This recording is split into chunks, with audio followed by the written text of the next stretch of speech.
Ndabaramukije amahoro y'Imana abane namwe aho muri hose. Turi mu rukurikirane rw'inyigisho zitwa Itara, nkaba nitwa Asher niyo nizigiye, nezerewe no kubana namwe muri kino cigwa kandi ndabahaye kaze. Ndashaka tuganire ku ijambo rivuga ngo kuba abo Imana ishaka ko tuba no gukora ivyo Imana ishaka ko dukora. Kuba abo Imana ishaka ko tuba no gukora ivyo Imana ishaka ko dukora. Tuza kwisunga ijambo ryanditswe mu butumwa bwanditswe n'intumwa Mariko igice ca mbere ku murongo wa 16, 17 na 18. Ayo majambo uyasomye neza arimwe inkuru ngufi ariko irimwo ubutumwa buremereye cyane. Muri iyo nkuru Yesu yasanze abagabo babiri ku kiyaga c'i Galilaya, ni mu gice ca ruguru ca Israel, ngo bariko barakora ibikorwa vyabo vya misi yose ku kiyaga kuko barabarovyi. Umwe yitwa Petero, uwundi yitwa Andereya. Hanyuma abashikiriye aca babarira ngo ni mu Nkurikire, nzobagira abaroba abantu. Maze abo bagabo babiri ngo baca basiga ibintu vyose, ibikoresho vy'uburovyi bari bafise ngaho ku kiyaga, baca barahagarika n'ivyo bariko barakora, baca baramukurikira, vyose babisigaho. Iyi nkuru naho ari ngufi irimwo icigwa kinini cyane ku muntu wese yakiriye agakiza, ku muntu wese yemeye kuba umwana w'Imana. Reka turabe ibintu nyamukuru bine dushobora kubona muri ino nkuru. Icambere, iyi nkuru irerekana yuko umugambi w'Imana uruta umugambi w'umuntu. Umugambi w'Imana uraruta imigambi yacu. Aba bantu mu vy'ukuri Yesu yarabaciriyemwo, abasanga ku gikorwa cabo ca misi yose. Ariko ntiyashitse abasaba uruhusha canke ngo amere nk'uwuharira nabo agerageze kubemeza ko vyoba vyiza bamukurikiye. Womenga ntiyubashe uburenganzira bwabo. Bari bafise uburenganzira bwo gukora kino gikorwa kugira ngo bashobore gutunga imiryango yabo. Mu vy'ukuri Yesu yari afise ikindi kintu yarashaka gukora nk'Imana, kandi yari akeneye ko abo bantu bakibamwo. Maze kubw'ubunini bw'uwo mugambi w'Imana bituma ivy'aba bantu abishira hasi, ivy'Imana bija imbere, ashika baciramwo kuko yarabazaniye ikintu gikomeye cyane kurusha ico bariko barakora. Imana irafise uburenganzira bwo kuduciramwo nk'abana bayo, kuko ivyo iriko irakora mw'isi kandi ishaka ko tubamwo bifise agaciro kanini cyane kurusha birya twebwe turiko turakora, naho navyo ari ivy'ikimazi. Ica kabiri tubonamwo hano nuko Imana irashaka kwiganza mu buzima bwacu. Inyifato ya Yesu muri iyi nkuru irimo kwiganza. Nkuko mpejeje kubivuga, ntiyaje aharira nabo abasaba, ababwira ati mbega mubona hari ico bitwaye mwemeye kunkurikira kugira ngo kumbure nzobereka ivyo muzokora. Aho kuvuga gutyo yashitse abategeka. Muravye ukuntu ajya amajambo yanditse ari mu buryo bwo gutegeka. Yababariye ngo nkurikire, nzobagira abaroba abantu. Yesu yifashe nk'umwami ategeka muri iyi nkuru, kandi vy'ukuri biragaragara yuko ari umwami. N'ijambo ry'Imana rirabishingira intahe. Natwe turavuga ngo n'umwami n'umukiza mu buzima bwanje. Kuvuga ko ari umwami bisigura ko ategeka. Aha hari mu ntango y'ibikorwa vyiwe, mu nyuma amaze kubirangiza agapfa akazuka, yari yeretse abigishwa mu gitabo canditswe n'intumwa Matayo igice ca 28 kuva kuri 18 gushika kuri 20. Abiyeretse yababariye ngo jewe nahawe ububasha bwose mw'ijuru no mw'isi. Aha hoho yabivuze avyeruye, yaravyerekanye neza igituma yinjirira abantu agatanga amategeko mu buzima bwabo. N'umwami aganza. Ndashaka ndakubaza ikibazo tukiri hano. Hari igihe Yesu tumufata nk'umugenzi kandi nivyo n'inshuti yacu, ariko tukibagira ko ari umwami. Ugasanga aho kumukurikira, aho kurondera kumenya icyo ashaka ko dukora, abashaka ko tuba, ivyo yifuza ko tujamwo, ugasanga ni twebwe dufata ingingo zaho tuja, z'ivyo dukora, z'ukuntu tumera, maze nawe tukamusaba ngo adukurikire ahezagire ivyo turimwo. Tugacurika ibintu aho kurondera kumenya ivyo yipfuza, ahubwo twebwe tukamuha ivyo twipfuza, nawe tukamusaba ngo adukurikire. Aha sindi ko ndavuga ya masengesho dusenga dusaba ibintu twemerewe nk'abana b'Imana, Ico ndiko ndavuga ni mu bijanye no gutumbereza ubuzima bwacu, za ngingo zikomeye dufata mu buzima bwacu. Ninde akurikira uwundi? Mbega ni Yesu dukurikira kuko yatweretse aho duca, canke ni twebwe dufata ingingo tukamusaba kudukurikira? Iki ni kibazo gikomeye umwe wese akwiye kwiyumvirako. Ica gatatu tubona muri ino nkuru nuko kugira ngo dushobore gukoreshwa n'Imana mu mugambi wayo iriko irakora ku isi, birasaba yuko tuyiyegurira. Imbere yuko Yesu ababwira ico bazokora, yabanje kubasaba kumukurikira. Ni Nkurikire, nzobagira abaroba abantu. Ivyo kuroba abantu ni gikorwa, ariko ivyo ntibishoboka ku muntu atamukurikiye. Hanyuma murabizi, iyo umuntu akubariye ngo nkurikira, ukemera ukamukurikira, bisigura yuko uba wemeye kumuhebera uburenganzira bwo guhitamwo aho uja. Mu yandi majambo, niwe yiyumvira yaja, wowe urakurikira gusa, ubwo burenganzira bwo guhitamwo uba wabumuhebeye. Muranibuka ikindi gihe Yesu ariko arababwira ngo baje aho Betaniya, aho Lazaro yaba nabashikiwe, igihe Lazaro yari yapfuye. Umwe mu bigishwa yaramubariye ngo, mwami ugira usubire hariya hantu, ntiwibuka ko twahatswe, ntiwibuka ko bahatswe kukwica abayuda? Uwundi ngo acaramubarira ngo reka tujane, nta kundi, ngo nimba ari gupfa dupfane nawe. Ngira ngo murumva yuko iri jambo ryo gukurikira Yesu rishobora gushikana umuntu ahaca ahantu Yesu ashaka kwaca, ariko wewe atashaka guca kubera ivyo abona, kubera uko atahura ibintu, kubera ibishobora kumushikira. Ntibikunda ko dukoreshwa n'Imana mu mugambi wayo tutayihebeye ubuzima bwacu bwose ngo yidegemvye, ibutumbereze uko ishatse, itujane aho ishatse, naho hoba ari ahantu hatoroshe.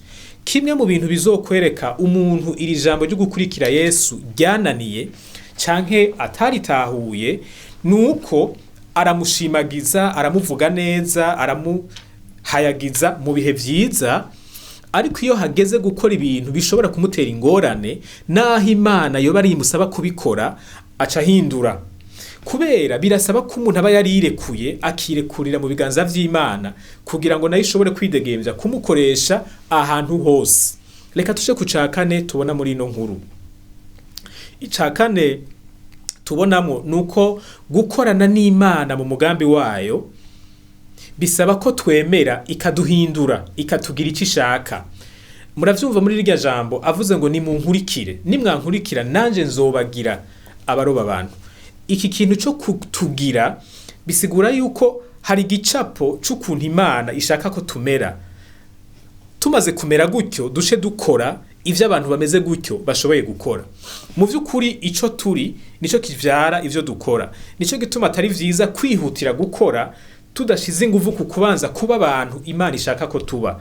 Umuntu arashobora gukora ibintu vyiza ariko bisunitswe n'umutima utariwo, kubera Imana atemereye Imana ngo imuhindure, ihindure umutima wiwe, imushiremwo ibimusunika vyiza, les bonnes motivations.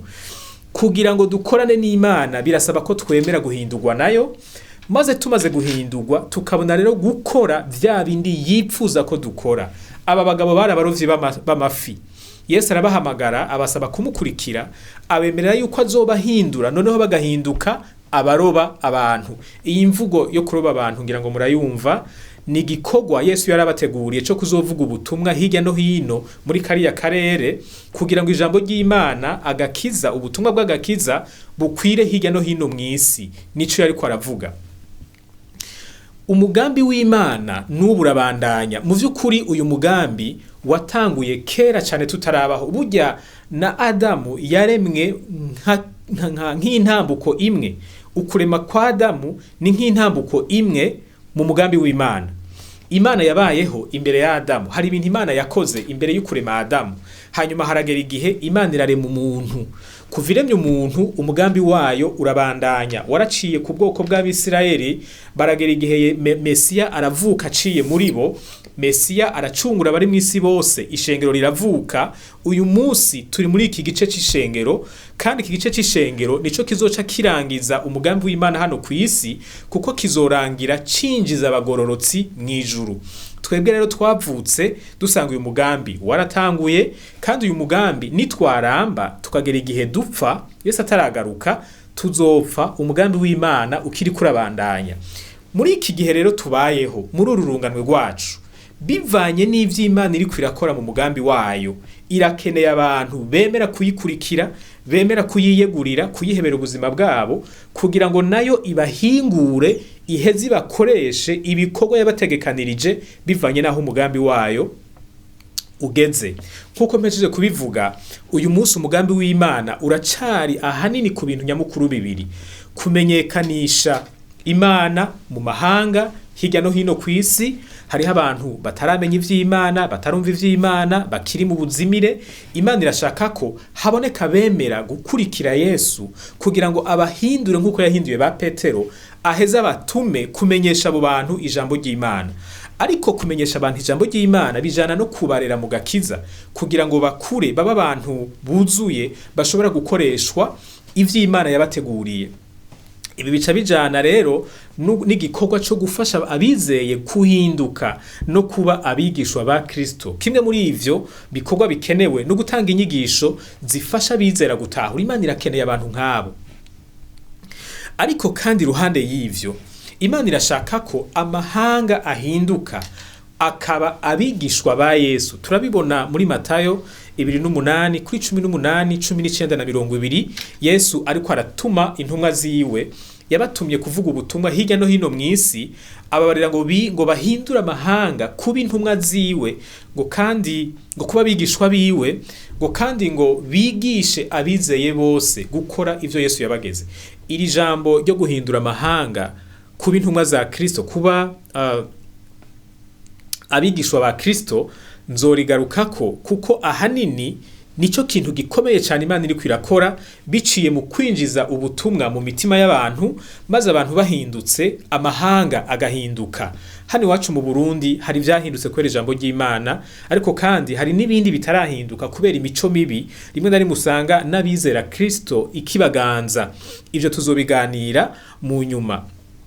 None rero Imana irashaka bikoresha uyu munsi, irashaka abantu bayiyegurira, abantu bemera kuyikurikira ataco bisigarije, abantu bayihebera ububasha bwo kuganza ubuzima bwabo, abantu bayemerera ko ishobora gufata ingingo yo kubatumbereza, yo gutumbereza ubuzima bwabo uko ibishaka bivanye n'umugambi ifise ku buzima bwabo, abantu bemera ikabahindura maze ikabakoresha ico yabaremeye.